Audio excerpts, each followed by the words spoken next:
Nazareth. Tu es le grand vainqueur et tu vis en nous par la puissance du Saint-Esprit. Quand tu es venu sur cette terre des hommes, tu nous as apporté l'amour de Dieu, la bonté de Dieu, la compassion du Père éternel. Jésus, tu as vu ces hommes et ces femmes dans leur détresse, dans leur douleur, dans la souffrance, et tu les as apporté une parole de consolation. En ce matin, que l'Esprit de Dieu console tous ceux qui passent par des épreuves, tous ceux qui passent par des difficultés, tous ceux qui versent des larmes sur leur lit maintenant.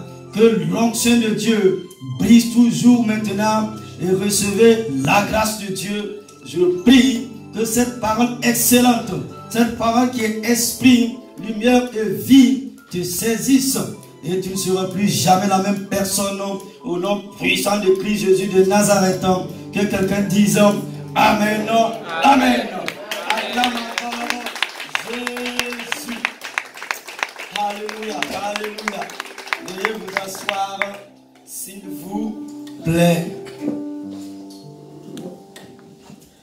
Après ces 4 semaines en priant et selon la révélation de l'Esprit, j'aimerais parler à quelqu'un en ce matin. Et voici le titre que j'ai donné à mon enseignement. Cherche tes larmes. Dis à quelqu'un ce matin, cherche tes larmes. Vous parlez faiblement.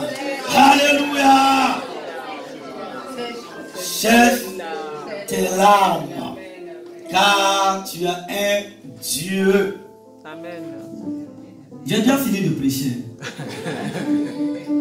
Introduction, développement et conclusion. Application et on va prier. Cherche tes larmes.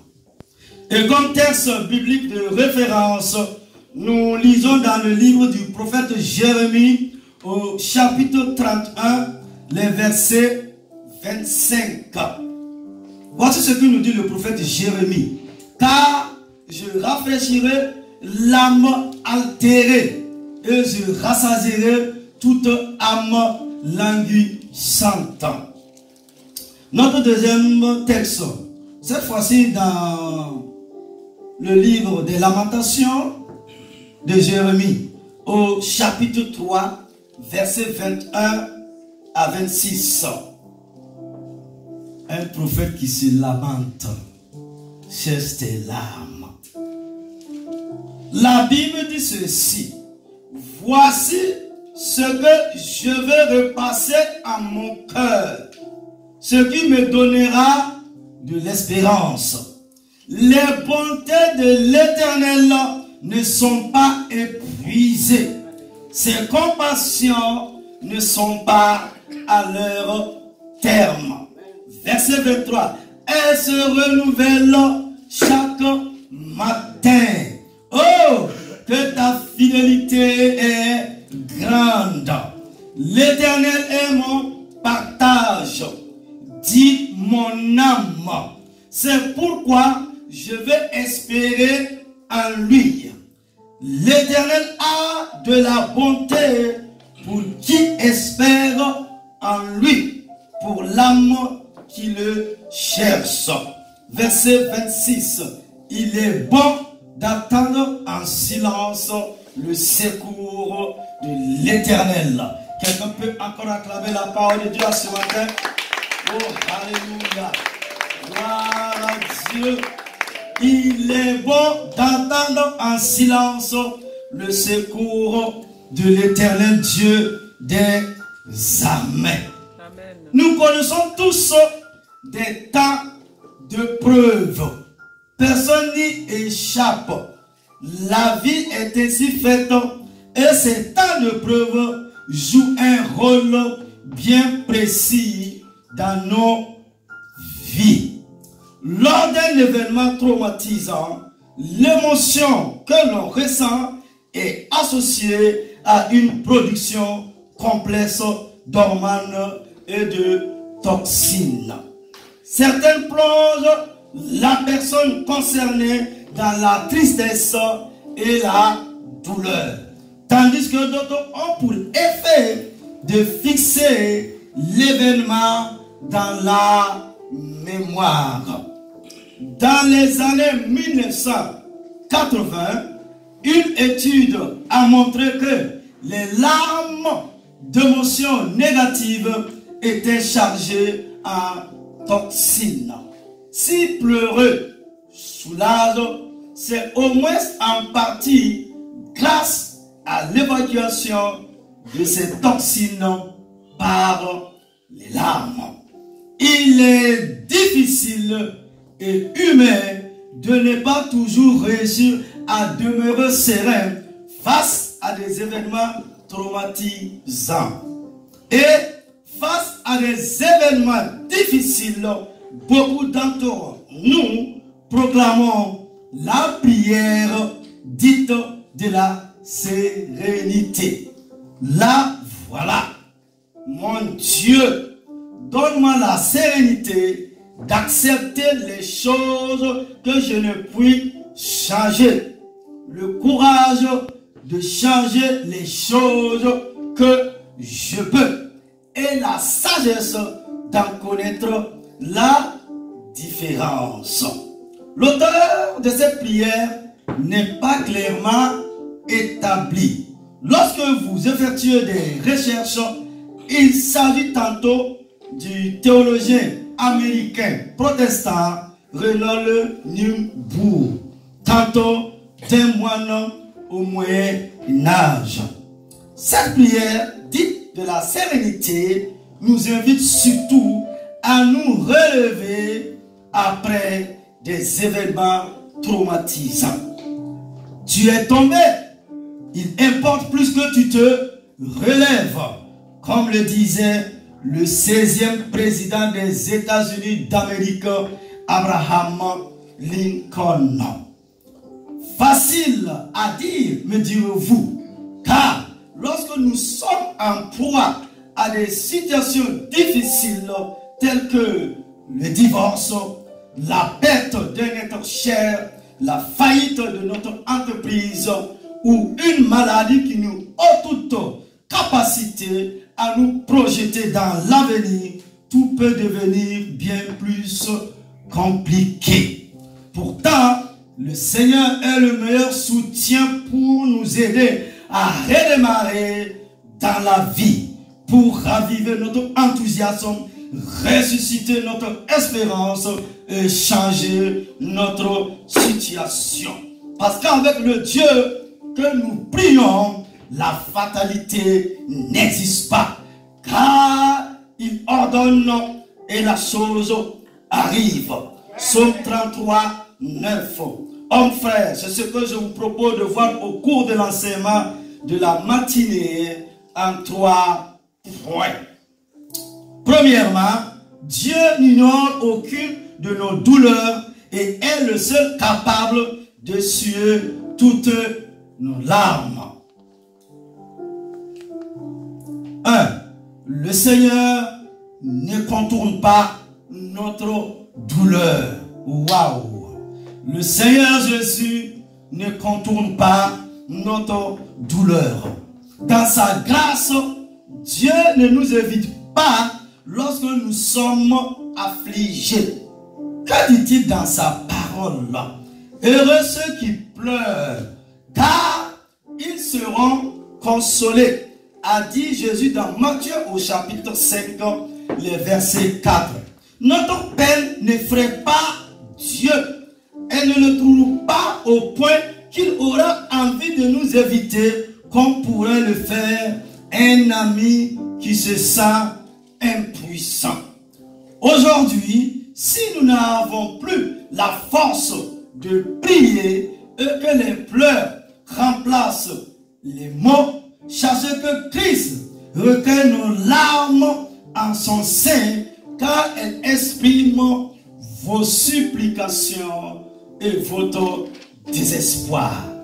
Les plus beaux écrits, les plus beaux chants, les plus beaux poèmes et les rêves les plus émouvants qui, aujourd'hui encore, peuvent faire tressaillir notre âme sont nés dans les temps de souffrance intense.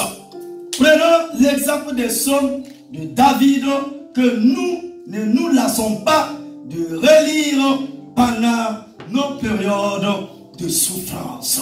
Il les a écrits à une période où ses ennemis se sont levés de toutes parts contre lui. On peut citer par exemple le psaume 126, 5 à 6. Celui qui pleure, quand il sème, moissonnera avec des chants d'allégresse. On peut trouver un autre dans la Bible, un autre récit qui le démontre. Au pied du petit Hermon, dans un village de Galilée nommé Naïm, se déroulait un drame. Un cortège endeuillé conduisait un mort au cimetière. C'était le fils unique d'une veuve. Les larmes coulaient sur les joues. Les interrogations se bousculaient au-dedans de chacun. Pourquoi elle? Pourquoi elle? Pourquoi elle? Elle avait déjà perdu son mari. Et voici qu'aujourd'hui, elle enterre son fils unique. Puis arriva un autre cortège avec Jésus-Christ de Nazareth au centre, totalement différent, animé de vie, de foi et d'espoir. Jésus se dirigea vers la veuve et lui dit: ne pleure plus, ne pleure plus, ne pleure plus. Luc au chapitre 7, verset 13. Mon frère, ma soeur, ce matin, Christ Jésus de Nazareth, celui qui était pendu entre le ciel et la terre, pour vous et pour moi, nous dit: ne pleure plus, ne pleure plus, ne pleure plus, je viens à ton secours. Amen. Oh, alléluia. Ma Bible m'enseigne que le miracle eut lieu. Les deux cortèges ne furent plus qu'un ensemble. Ils se mirent à louer le Seigneur. Quelle bonne nouvelle de savoir qu'au milieu d'un monde où il existe tant de raisons de verser des larmes, il y a aussi la puissance du Seigneur Jésus pour les chercher. Oh, alléluia. Nous nous tourmentons souvent au sujet de différents problèmes. Le sens de notre vie, une maladie incurable, le poids de photos passées. Nous avons besoin de paix, de joie et d'assurance. Jésus se tient alors devant nous. Croyez-en, lui, il cherchera nos larmes. Pourquoi cherchez-vous parmi les morts celui qui est vivant? Nous dit Luc au chapitre 24, les versets 5. Oui, mon frère, aujourd'hui le Seigneur s'invite dans notre peine. Il ne se dérobe pas. Il pose sa douce main sur nous et nous dit: ne pleure plus. Lève-toi, va de l'avant, va saisir la vie que j'ai tracée pour toi. Nous devons en toutes circonstances nous rappeler que s'il y a un temps pour pleurer dans la vie, il y a aussi un temps pour se réjouir. Et j'arrive au petit 2. Le Seigneur sait comment chercher nos larmes. Oh, alléluia. Amen. Le Seigneur Jésus sait comment chercher nos larmes. Apocalypse chapitre 21, verset 4. Notre Dieu désire faire une chose nouvelle dans notre vie. Comme il est écrit, ce sont des choses que l'œil n'a point vues. 1 Corinthiens 2, 9. Alléluia. Ce sont des choses que l'œil n'a point vu. C'est pourquoi cette pauvre de Naïm ne s'attendait certainement pas à un tel dénouement dans sa situation. Mais Jésus arriva et vous connaissez le dénouement. Laissons donc à Jésus l'opportunité, oh alléluia, d'écrire une nouvelle page de l'histoire de notre vie. Confiez-lui vos soucis, vos paroles, vos peines et vos douleurs. Il les comprend, il les entend. Oh alléluia. Mon frère, ma soeur, laissons donc à Jésus l'opportunité d'écrire une nouvelle page de l'histoire de notre vie. Confiez-lui vos soucis, vos fardeaux, vos peines et vos douleurs. Il les comprend, il les entend. Vous ne pouvez pas vous imaginer ce qu'il est capable d'accomplir. Il est le Dieu de la résurrection. Il change les ténèbres en lumière.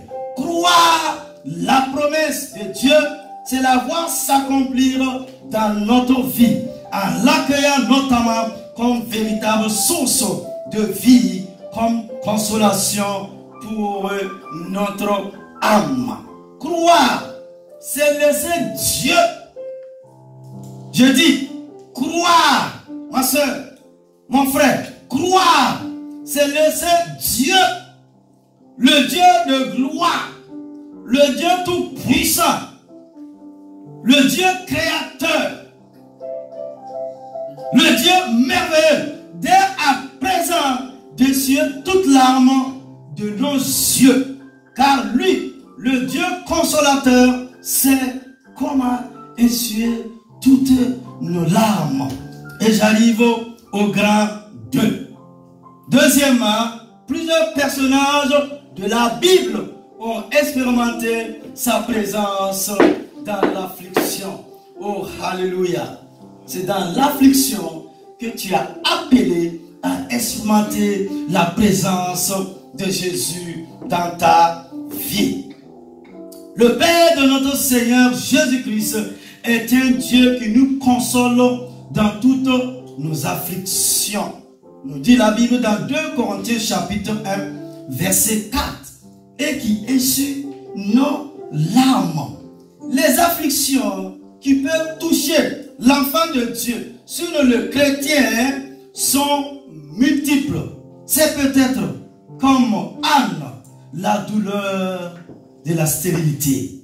Se rendant au temple, Anne prit dans les larmes. Oh Dieu, de regarder l'affliction de ta servante.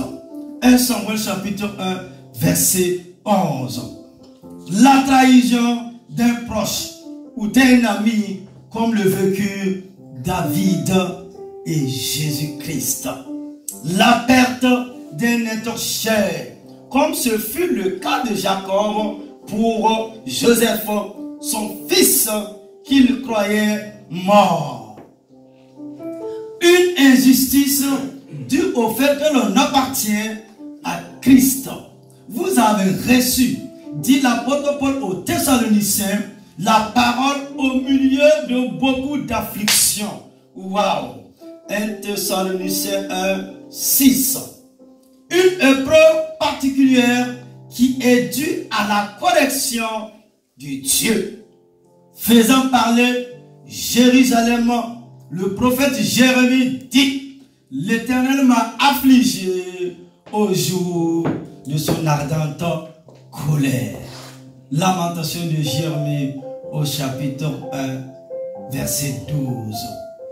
Quelle que soit la nature de l'affliction qui nous atteigne, la Bible l'affirme, il n'est jamais dans la volonté de Dieu de nous laisser dans une tristesse ou un abattement continu. Il veut et sait chercher nos larmes lorsqu'il afflige, dit Jérémie. Il a compassion selon sa grande miséricorde.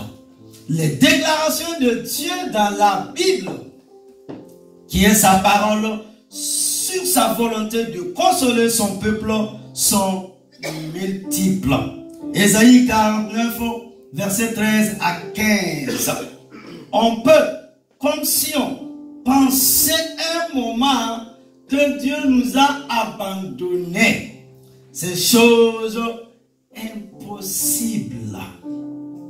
Tôt ou tard, dans notre détresse, la consolation de Dieu nous visitera et nous relèvera. La fidélité de Dieu est le gage de sa consolation.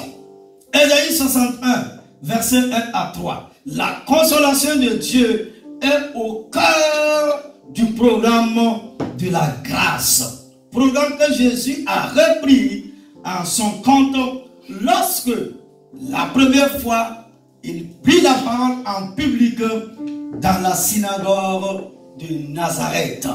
Luc au chapitre 4, verset 18 à 19, Jésus a repris Ésaïe 61, verset 1 à 3. L'Esprit du Seigneur, l'Éternel, est sur moi, car il m'a oint pour délivrer, pour guérir, pour apporter la consolation et la délivrance. Ésaïe 40, verset 1 à 2. La consolation est un ordre que Dieu donne après l'affliction. Waouh! Il y a un temps où le pécheur doit être repris et affligé à cause de son péché, et un temps où, après sa repentance, il doit être consolé. Au sujet d'un chrétien qui avait commis une faute, Paul écrit aux Corinthiens: il suffit pour cet homme du châtiment qui lui a été infligé par le plus grand nombre, en sorte que vous devenez bien plus tôt, afin que vous devez bien plus tôt lui pardonner et le consoler, de peur qu'il ne soit accablé par une tristesse excessive. 2 Corinthiens chapitre 2 verset 6 à 7. Et il nous appartient donc d'apprendre à nous connecter, oh Alléluia, au Dieu de la consolation. Et c'est ce que nous allons voir dans la troisième et dernier point. Troisièmement, apprendre à se connecter au Dieu de la consolation. Oh Alléluia. Mon frère, ma soeur, apprendre à se connecter au Dieu de la consolation.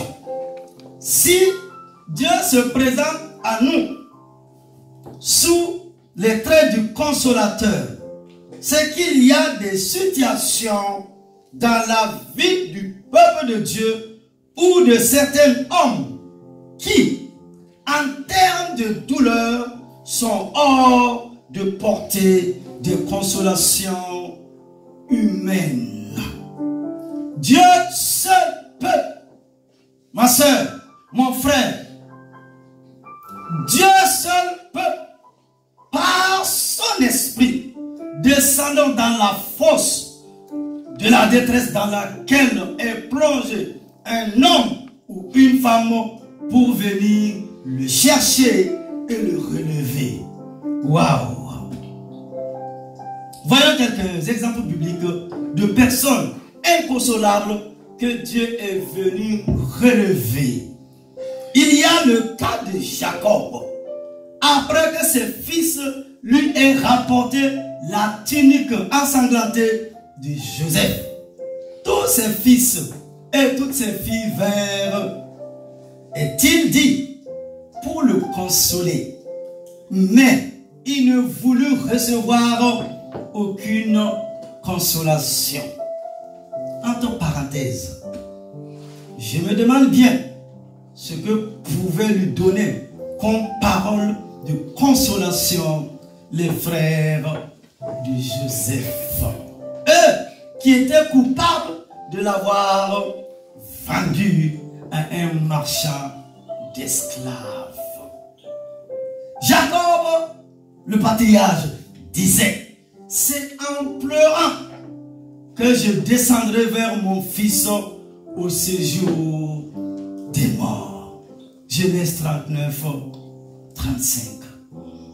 La peine de Jacob ne disparaîtra qu'au moment où il verra de ses propres yeux ce que Dieu a fait pour Joseph, du mal que ses frères avaient commis contre lui.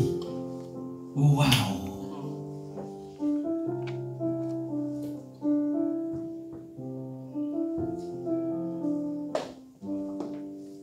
Mon frère, imaginez la scène. Toute la famille de Jacob autour de lui, le patriarche assis, l'homme qui a lutté avec Dieu et avec les hommes. Il a lutté avec l'ange de l'Éternel et il a remporté la victoire. Il n'y avait aucune parole de consolation, il n'y avait aucune parole qu'on pouvait lui donner pour qu'il essuie ses larmes. Et il a tiré une conclusion. Je vais descendre dans le séjour des morts, les larmes toujours dans les yeux. Quelle situation difficile, quelle tristesse. Et ceux-là même, écoute-moi bien mon frère, ceux-là même qui ont vendu leurs frères sont venus parler à leur père. Quelle hypocrisie dans une famille. Regarde nos familles. Ils savaient. Ils savaient. Ils savaient. Ils regardent le père. C'est comme s'il n'avait plus de cœur. C'est comme s'il n'avait plus de conscience. Il ne pouvait pas regarder Jacob dans les yeux et lui dire la vérité.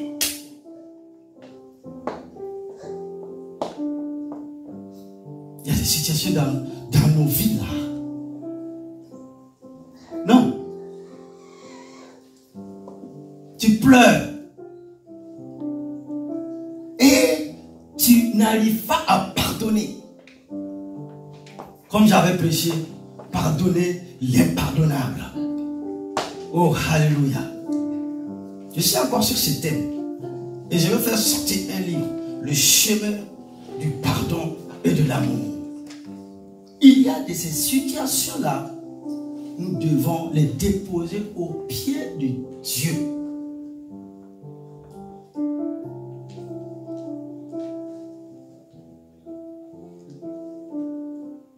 On a fait violence sur toi. On a menti sur toi. Mais je vois le grand consolateur à la personne de Jésus arriver en ce matin dans ta vie. Amen. Oh, alléluia. Il y a le cas d'Anne, femme El-Kana, dont sa rivale Pénina se moquait pour sa stérilité. Son mari essayait bien de la consoler en lui disant: est-ce que je ne vaux pas pour toi mieux que 10 fils? Nous dit 1 Samuel au chapitre 1 verset 8. Sa réflexion maladroite ne faisait qu'accentuer sa souffrance. Anne ne sera consolée qu'au moment où Dieu lui fera la promesse de lui donner un fils. Waouh! Les hommes, les garçons. La situation là, tu as moins, c'est plus que 10 fils.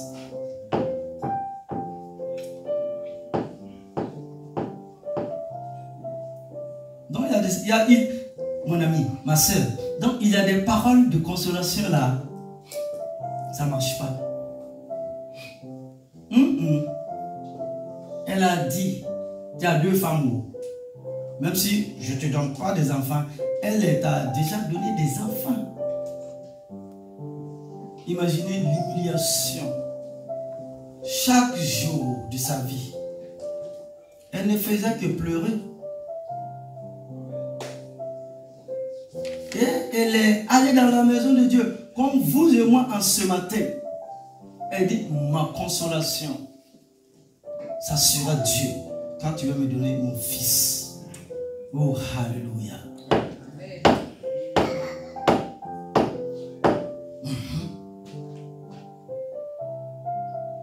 Elle a mis sa co-épouse de côté. Elle a laissé l'homme de côté. Et elle s'est adressée à Dieu qui peut tout. Dieu ordonne et la chose arrive.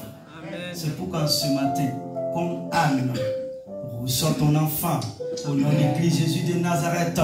Reçois ton mariage au nom puissant de Christ Jésus de Nazareth. Reçois ton miracle en ce matin. Reçois l'exaucement de la part de celui qui est glorieux et merveilleux. Alléluia. Il y a le cas plus particulier de David et Bathsheba, qui voient le fils né de leur adultère mourir. Après les avoir châtiés, Dieu les consola en leur donnant un nouveau fils, Salomon, qui deviendra le successeur de David. 2 Samuel chapitre 12, verset 24. L'exemple de Salomon confirme l'idée que la consolation de Dieu accompagne son pardon. Nous devons donc accepter l'idée qu'en tant qu'être humain, qu'il y a certaines détresses, certaines afflictions que seul Dieu peut consoler. Oh, alléluia. David a été consolé. Tu seras consolé. C'est un peu particulier. Alléluia. Asaph, le partage dans un des psaumes qu'il a écrit. Au jour de ma détresse, dit-il, je cherche le Seigneur. La nuit, mes mains sont étendues, ça s'est lassé. Mon âme, il dit, mon âme refuse toute consolation. Je me souviens de Dieu et je gémis. Je médite et mon esprit est abattu. Psaume 77, 3 et 4. Au moment où Jésus naquit, il y eut ce qu'on a appelé le massacre des innocents. Waouh! Quelqu'un peut dire avec moi ce matin, le massacre des innocents. Le massacre des innocents. La mort de tous les enfants entre 0 et 2 ans, ordonné par Hérode dans le territoire où était le village de Bethléem. À ce sujet, il est dit, on a entendu des cris à Rama, des pleurs et de grandes lamentations. Rachel pleure ses enfants et n'a pas voulu être consolée parce qu'ils ne sont plus. Matthieu au chapitre 2, versets 17 et 18. Bien-aimés frères et sœurs, je vous pose cette question.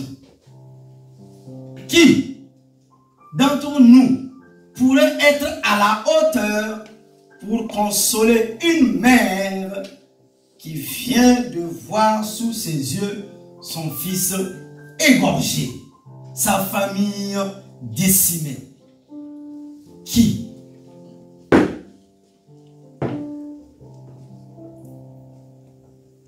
Puisque Rachel pleure ses enfants et n'a pas voulu être consolé. Alléluia. Il y a des consolations que Dieu seul peut prodiguer. Une de celles-ci est l'idée qu'un jour, au ciel, auprès de Dieu, tout sera bien et rétabli. Il y a des peines qui, j'en suis certain, sont si grandes que ce n'est qu'au ciel qu'elles seront apaisées. Jésus le dit de Lazare, le pauvre, qui vivait chaque jour à la porte du riche, sans rien recevoir.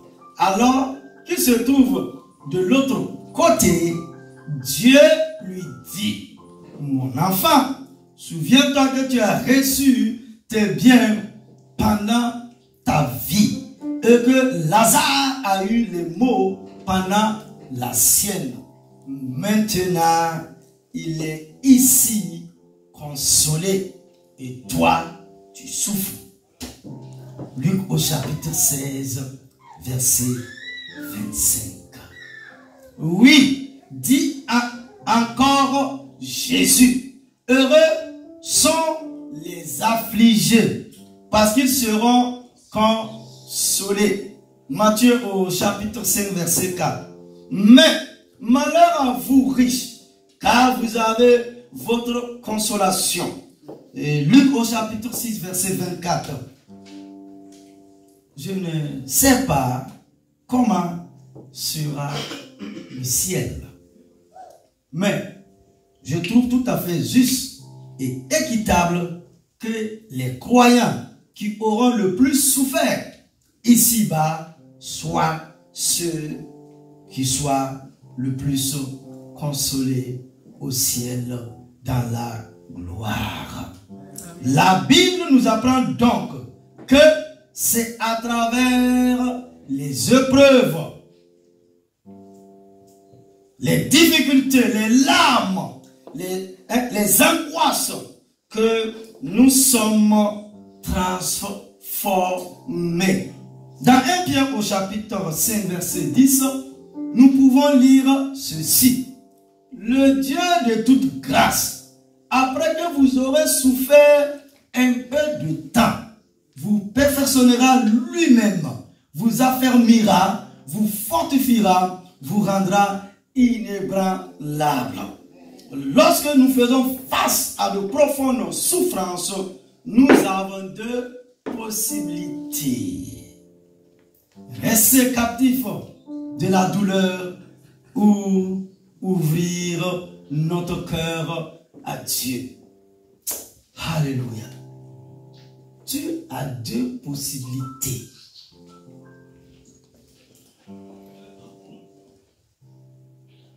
Dieu dit à Israël qui est son peuple, Osée, il dit, je vais les attirer dans le désert pour parler à leur cœur. La rencontre avec Dieu dans le désert, dans les larmes, dans les difficultés. L'Esprit de Dieu nous charge. L'Esprit de Dieu nous transforme. Et quand nous donnons notre vie, notre cœur à Jésus, c'est là qu'il va commencer à écrire une nouvelle page de l'histoire de ta vie.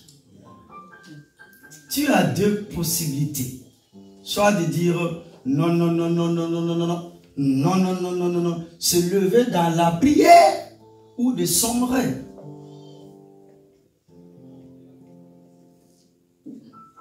Face à l'épreuve, face à ces situations difficiles que nous pouvons rencontrer, que nous pouvons vivre, la Bible nous appelle à lever les yeux vers Dieu pour être consolés, pour être bénis, pour être délivré.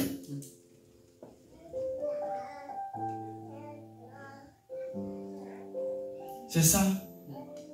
Le président sud-africain Nelson Mandela a dit, lui, il n'échoue jamais. Il apprend. Et je vous ai dit vendredi, tu n'es pas un raté. Tu as un bel avenir. Et Dieu dit, car je connais les projets que j'ai formulés pour vous. Projets de bonheur et non de malheur, afin de vous donner un avenir et de l'espérance. Mon frère, ce verset seul te suffit de suer tes larmes et de compter sur la grâce de Dieu, d'oublier le passé et de pouvoir avancer avec la personne de Jésus-Christ de Nazareth. 27 ans, ce président-là, 27 ans de prison. C'est le plus vieux prisonnier, 27 ans. Et après la prison, il est devenu président. Il avait une vision. Il n'a jamais lâché. Il ne faut jamais abandonner. Non. Dieu t'a donné la force, la vie. Tu dois t'armer de la puissance de Dieu pour progresser, pour aller dans la victoire. Tu dis, l'échec, ce n'est pas pour moi. On apprend.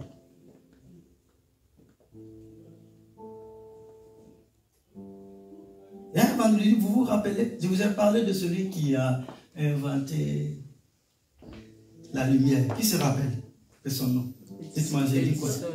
Hein? Thomas Edison. Plus de 6000 fois, ça n'a pas marché. Il a dit, moi je n'échoue pas. Après ça a marché. Quand nous on démarre, quand il y a des soucis, il y a des problèmes, on abandonne. On part s'asseoir, on commence à pleurer. Ouais, Dieu, on fait comme Jérusalem. Dieu nous a oubliés. Dieu m'a abandonné. Oh mon frère, ma soeur, dis-moi seulement où Dieu t'a abandonné là. C'est sur l'autoroute? Ou c'est sur la départementale, c'est ça? Hein? Je vais prendre ta main là pour aller mettre dans les mains de Jésus. Il a dit, écoute-moi bien ma soeur, Dieu a dit, une femme, il dit une femme, sinon une mère peut abandonner son enfant. Mais moi, l'Éternel, je n'oublierai jamais mes enfants que j'ai payés par le précieux sang du Christ Jésus de Nazareth quand il était pendu entre le ciel et la terre. Dites-moi, les mères, c'est difficile d'abandonner ton enfant que tu as porté 9 mois, tu l'as allaité, hein, tu l'as nettoyé. Mais quelque part, dans le monde, ce qu'on a appelé en Afrique les grands lacs, combien de femmes ont déposé leurs enfants pour fuir? Pour fuir la guerre.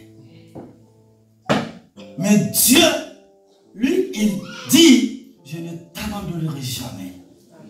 Quelle consolation. Donc je disais à quelqu'un, lorsque nous faisons face à de profondes souffrances, nous avons 2 possibilités. Rester captif de la douleur ou ouvrir notre cœur à Dieu. C'est-à-dire recevoir Jésus comme ton Seigneur et ton Sauveur. Seule la présence du Seigneur peut ressusciter ce qui est mort. Cela demande de la foi, du courage et de la persévérance. Cependant, c'est la seule solution. Lorsque la situation se présentera, je vous invite à rechercher vous aussi la présence de Dieu. Lorsque tout semble mort ou perdu, vous pouvez trouver refuge dans le lieu secret où Dieu vous voit, vous entend. Matthieu au chapitre 6, verset 6. Attendez-vous au Saint-Esprit qui est là pour vous consoler, vous accompagner, vous réconforter. Alors que vous êtes au plus fort de la tempête, de la douleur, ces moments que vous mettez à part dans la présence de Dieu font vraiment la différence dans votre vie. C'est sa présence au pied de son trône de grâce que vous passez de la douleur à la consolation. Seul l'Esprit de Dieu peut faire cela en vous. Je suis en train de parler à une personne en ce matin. C'est dans sa présence, au pied de son trône de grâce, que vous passerez de la douleur à la consolation. Seul l'Esprit de Dieu peut faire cela en vous. Je vous encourage à revenir dans sa présence autant de fois que nécessaire et à y demeurer. Le Seigneur veut changer notre douleur en consolation. Oh, alléluia. Dis à quelqu'un, Dieu veut changer ta douleur en consolation en ce matin au nom de Christ Jésus de Nazareth.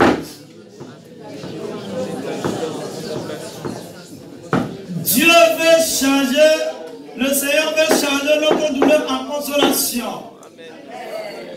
Alléluia. Et je vais conclure l'enseignement de la matinée. Conclusion. Comment devient-on un consolateur pour les autres? Paul y répond. 2 Corinthiens 1:4. En apprenant au travers des afflictions qui nous atteignent, à nous relever grâce aux consolations que nous recevons de Dieu. Rien de tel pour consoler les autres que d'avoir été soi-même consolé par Dieu. Dieu permet que parfois l'un ou l'autre passe par des épreuves et des afflictions sévères. Ce que Dieu vise à travers elles, ce n'est pas seulement sa gloire, mais aussi peut-être un ministère, celui d'un Barnabas, par exemple surnommé fils de la consolation. Acte au chapitre 4, verset 36. Tu es un Barnabas en ce matin, le fils de la consolation. Si tu n'es pas passé par des épreuves, par des afflictions et des larmes, il y a certaines choses là, tu n'arrives pas à expliquer pour aider l'autre. Dire, hier j'étais dans cette situation, mais quand je suis venu à l'église, quand j'ai demandé à l'église, quand j'ai demandé au pasteur de prier pour moi, il m'a dit une parole. Et la présence de Dieu et la puissance du Saint-Esprit m'a touché. Et quelque chose a changé dans ma vie. C'est ça Dieu. C'est ce que Dieu a mis sur mon cœur de venir vous dire en ce matin. Il est le Dieu de la consolation. Il va essuyer tous nos larmes. Écoutez, si je peux te parler de la faim, c'est qu'un jour dans ma vie, j'ai eu faim. N'est-ce pas? Mon frère, c'est ça. Café baoulé. C'est pas, voilà, c'est son nom comme ça. Mais quand tu manges, c'est ça, hein, tu manges une seule fois. Tu manges une seule fois par jour. C'est la nuit. Ça veut dire que vous allez manger entre 21h et 22h. Est-ce que vous comprenez? Et puis le lendemain encore, c'est comme ça. Dans la journée, il faut partir chez les tantes, chez les amis.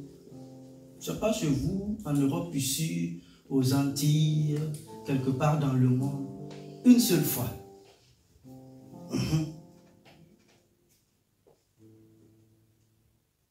Une seule fois. C'est ça une fois en Suisse, quand j'étudiais la théologie. J'ai regardé ces jeunes Suisses-là, je les ai parlé. Papa m'a frustré. Papa papa m'a blessé. J'ai dit, mais vous avez mangé le fromage, vous avez mangé le chocolat et autres. J'ai dit, mais non. Laissez ça et avançons. Donc, je suis bien placé pour vous parler, n'est-ce pas? Par contre, moi, mon fils, lui, il trie à où? Quand il regarde dans le frigo, là, quand je dis, mais écoute, quand nous on était, quand j'avais ton âge, un peu plus, là, il ne comprend pas. Hein? Lui, lui-même, il dit, mais papa, il raconte des choses, quoi. Donc, c'est deux générations différentes. Lui, il ne connaît pas ça. Hein? Le gars, il dit, waouh. Il a une auto-compréhension. Dis que c'est ça. Hein? Non, hein? Ils ont une auto-compréhension de la vie. Parce qu'il y a frigo, il y a tout quoi. La vie est belle, hein? Il n'y a pas de poussière. Tu manges le taux, tu chasses les mouches là comme ça. Ma soeur, Jésus est réellement ce qu'il est. Jésus est fort. Il est le Tout-Puissant. Jésus est le Seigneur de la vie. Laisse Jésus, invite Jésus dans ta vie. Accepte Jésus, reçois Jésus et les choses vont changer. Si Dieu te permet de passer par des choses, ça veut dire que Dieu veut te donner un ministère comme Barnabas. Dieu veut t'utiliser demain à aider quelqu'un, à encourager quelqu'un, à relever quelqu'un, à booster quelqu'un, à persévérer, à avancer, à aller de l'avant pour la gloire de Jésus. Ne pleure plus, c'est ses larmes. Quand des temps nouveaux arrivent dans ta vie, des temps de gloire et de puissance. S'il y a un temps pour pleurer, s'il y a un temps pour verser des larmes, s'il y a un temps pour lamenter, c'est qu'il y a un temps pour se lever, danser, réjouir, rendre gloire à Dieu. S'il y a un temps pour rester seul, c'est qu'il y a un temps où vous serez 2, 3, 4, 5 et 6 au nom de Jésus. Le Dieu que je suis venu vous présenter ce matin, il est le Dieu de toutes les impossibilités.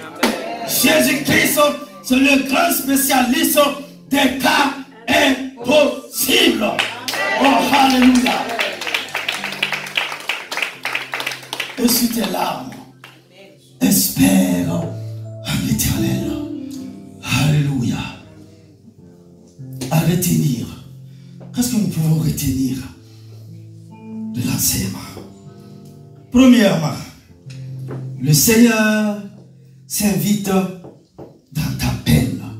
Il ne se dérobera pas, il ne t'abandonnera pas. Deuxièmement, Dieu peut encore faire une chose nouvelle dans ta vie. Il sait comment chercher tes larmes. Troisièmement, c'est dans sa présence, comme tu es arrivé en ce matin, malgré le travail, malgré la fatigue, malgré les vents, hein, tu as dit non, voici ce que je vais repasser dans mon cœur.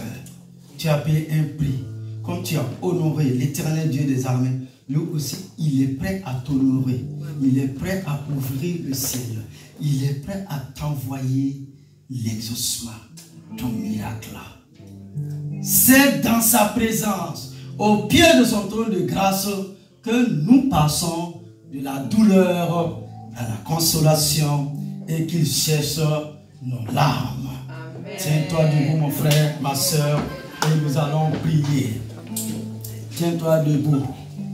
Alléluia, alléluia. Est-ce que tu peux acclamer la personne de Jésus? Acclame la parole de Dieu. Jésus a dit, il essuiera tout larmes de vos yeux. Il y a des moments où tu pleures même sans arrêt. Vous êtes d'accord? Il y a des situations, il y a des événements. Je ne peux pas te dire, face à des situations, combien de fois j'ai pleuré, soit pour un ami, pour une sœur, pour l'église du Seigneur et pour moi-même. Mais Dieu vient dans sa présence, essuyer les larmes et puis répondre à la prière de son peuple. Alléluia. Avec une foi profonde, nous allons proclamer ensemble. Éternel mon Dieu. Éternel mon Dieu. Éternel mon Dieu. Éternel mon Dieu. Je sais que tu n'ignores pas ma souffrance. Je sais que tu n'ignores pas ma souffrance. Car ton Saint-Esprit lui-même est le consolateur par excellence. Car ton Saint-Esprit lui-même est le consolateur par excellence. C'est un esprit d'illumination et de révélation. C'est un esprit d'illumination et de révélation. C'est un esprit d'illumination et de révélation. Là où les paroles humaines sont impuissantes, là où les paroles humaines sont impuissantes, tu es capable par ton esprit de nous faire entendre dans notre fort intérieur. Tu es capable de notre fort intérieur. Une parole qui suffira à nous relever. Une parole qui suffira à nous relever. Une parole qui suffira à nous relever. Une parole qui suffira à nous relever. Et nous remettons dans le bon sens. Et nous remettre dans le bon sens. Et nous remettons dans le bon sens. Viens ce matin poser ta main sur tout ce qui te semble mort en moi. Viens ce matin poser ta main sur tout ce qui te semble mort en moi. Viens ce matin poser ta main sur tout ce qui te semble mort en moi. Viens ce matin poser ta main sur tout ce qui te semble mort en moi. Ainsi, mes larmes seront remplacées par un chant de joie. Ainsi, mes larmes seront remplacées par un chant de joie. Ainsi, mes larmes seront remplacées par un chant de joie. Ainsi, mes larmes seront remplacées par un chant de joie. Ainsi, mes larmes seront remplacées par un chant de joie. Ainsi, mes larmes seront remplacées par un chant de joie. Au nom puissant de Jésus-Christ. Au nom puissant de Au nom puissant de Jésus-Christ. Au nom puissant de Jésus-Christ. Amen, amen, amen. Amen, amen, amen, amen. Amen, amen, amen, amen. Je dis amen, amen, amen. Je dis viens ce matin dans ta vie. Amen, amen, amen.